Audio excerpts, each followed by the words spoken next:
ভারত পাকিস্তান সংঘাতে ভাঙছে বহু পরিবার। শ্রীনগরের এক সরু গলির নিস্তব্ধতা ভেঙে যায় হকারদের হাঁকডাক ও ছোট দুই শিশুর কান্নায়। খালা, আমাকে আমার মায়ের কাছে নিয়ে যান, পুলিশ তাকে ধরে নিয়ে গেছে। এভাবে চিৎকার করছিল ৩ বছরের হুসাইন। 2 বছর বয়সী ছোট বোন নুরি তাকে জড়িয়ে ধরে জানালার লোহার গ্রিল চেপে ধরে কাঁদতে থাকে। তাদের বাবা মজিদ বলেন তাদের মা সামিনা পাকিস্তানের নাগরিক। 7 মাস আগে ভারতের পুলিশ তাকে জোর করে ধরে নিয়ে পাকিস্তানে ফেরত পাঠিয়েছে। তখন থেকেই ছেলে মেয়ে দুটি এভাবে সবাইকে ডেকে মায়ের কথা বলে। গত 22শে এপ্রিল ভারত নিয়ন্ত্রিত কাশ্মীরের পর্যটন এলাকা পেহেলগামে বন্দুকধারীরা হামলা চালিয়ে 26 জনকে হত্যা করে। ভারতের ভাষ্য, হামলাকারীদের কয়েকজন পাকিস্তানি ছিল।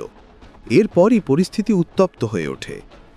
মুসলিম সংখ্যাগরিষ্ঠ এই কাশ্মীরকে ভারত ও পাকিস্তান দুই দেশই নিজেদের বলে দাবি করে। পেহেলগাম হামলার পর ভারতের কঠোর সিদ্ধান্ত। হামলার পর ভারত পাকিস্তানকে দায়ী করে সব দ্বিপাক্ষীয় সম্পর্ক কমিয়ে দেয়, বাণিজ্য বন্ধ করে, পানি চুক্তিও স্থগিত করে। 2 সপ্তাহ পর দুই দেশের মধ্যে 4 দিনের বিমানযুদ্ধ হয়, বহু মানুষ মারা যায়। পরে দেশ দুটি অস্ত্রবিরতিতে সম্মত হয়, কিন্তু 7 মাস পরও শত শত পরিবার আলাদা হয়ে আছে।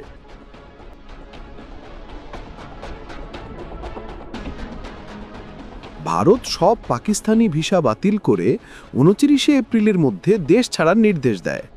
1 মে ওয়াঘা সীমান্ত বন্ধ করে দেয়। প্রায় 800 পাকিস্তানিকে দেশ থেকে বের করে দেওয়া হয়, যাদের অনেকেই ভারতীয়দের সঙ্গে বিবাহিত ছিলেন।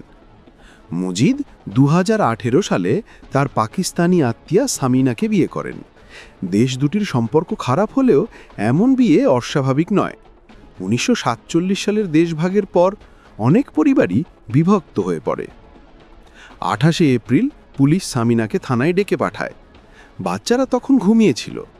পরে বাচ্চারা জেগে দেখে বাবা আছে কিন্তু মা নেই। সামিনাকে জানানো হয় পরদিনই তাকে পাকিস্তানে ফেরত পাঠানো হবে। তিনি লাহোরের বাসিন্দা।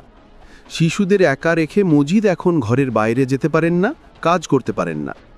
মজিদ বলেন, 6 মাস ঠিকমতো ঘুমায়নি, সব সময় বাচ্চাদের দেখছি। কখনো কখনো মনে হয় জীবনটাই শেষ করে দিই, কিন্তু বাচ্চাদের কথা ভেবে থেমে যাই। আবার পাকিস্তানে সামিনার স্বাস্থ্যের অবস্থা খারাপ, তার রক্তচাপ নিয়ন্ত্রণে নেই, নিয়মিত হাসপাতালে যেতে হচ্ছে।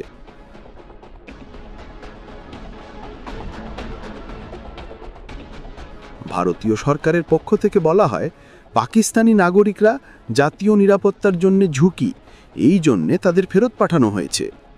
ফজলুর রহমান 62 বছর বলেন, তার স্ত্রী পারভিনাকে গত এপ্রিলে পাকিস্তানে পাঠানো হয়েছে, অথচ 40 বছর ধরে তিনি পাকিস্তানে যাননি। 1982 সাল থেকে তিনি কাশ্মীরেই থাকতেন। তাদের মেয়ে সলিহা পড়াশোনা ছেড়ে বাড়ির দায়িত্ব নিয়েছে। তার মা হৃদরোগে ভুগছেন। পাকিস্তানে চিকিৎসার সামর্থ্যই নেই।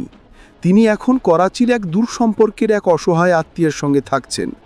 সলিহা প্রশ্ন তোলেন, অপরাধ করেছে অন্যরা, তার জন্য আমাদের কেন শাস্তি পেতে হবে?